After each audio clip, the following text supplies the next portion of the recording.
तो दोस्तों भारत और इंडोनेशिया के बीच में अस्त्र मिसाइल के मार्क 1A वेरिएंट को लेकर के बातचीत हो रही है, जिसकी ऑपरेशन रेंज 110 किलोमीटर की है। हालांकि ऑपरेशन सिंदूर के दौरान इसकी असली ऑपरेशन रेंज रिवील हुई थी, जो कि लगभग 150 किलोमीटर से ज्यादा की है। तो इस मिसाइल को लेकर के इंडोनेशिया भारत के साथ बातचीत कर रहा है। दरअसल इंडोनेशिया के पास इस समय सुखोई के दो वेरिएंट्स हैं, यानी कि सुखोई 27 और सुखोई 30, और इन एयरक्राफ्ट के लिए इंडोनेशिया को इस तरह की एडवांस BVR मिसाइल की जरूरत है। और ऑपरेशन सिंदूर में जिस तरह से हमारे सुखोई के थ्रू इन मिसाइल्स को यूज किया गया था, क्योंकि भारत ने अभी सुखोई पर ही इन मिसाइल्स को डिप्लॉय किया है, बट आने वाले दिनों में हम अपने सभी एयरक्राफ्ट के ऊपर इस मिसाइल को डिप्लॉय करेंगे। तो यही देखते हुए यहाँ पर, क्योंकि इंडोनेशिया के पास भी सुखोई है और भारत के सुखोई पे जिस तरह का इसका सक्सेसफुल इंटीग्रेशन हुआ है, इसी वजह से इंडोनेशिया भी चाहता है कि इस मिसाइल को वो अपने सुखोई के ऊपर इंटीग्रेट करे, और इसी वजह से इंडोनेशिया भारत के साथ इस मिसाइल को लेकर के बातचीत कर रहा है।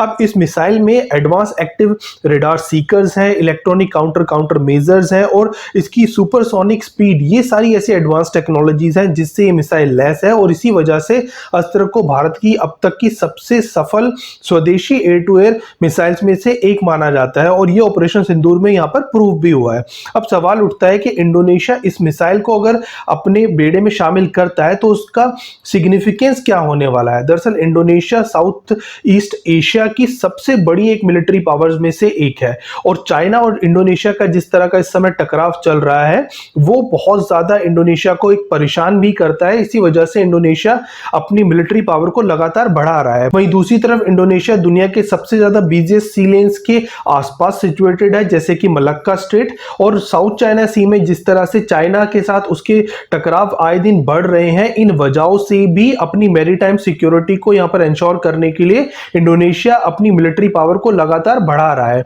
अब इतनी इंपॉर्टेंट कंट्री अगर भारत की एयर टू एयर मिसाइल के ऊपर भरोसा करते हैं, तो ये जस्ट एक डिफेंस डील नहीं है, बल्कि ये सिंबल है कि किस तरह से भारत की डिफेंस टेक्नोलॉजी के ऊपर दुनिया के देश अब विश्वास करना शुरू कर चुके हैं।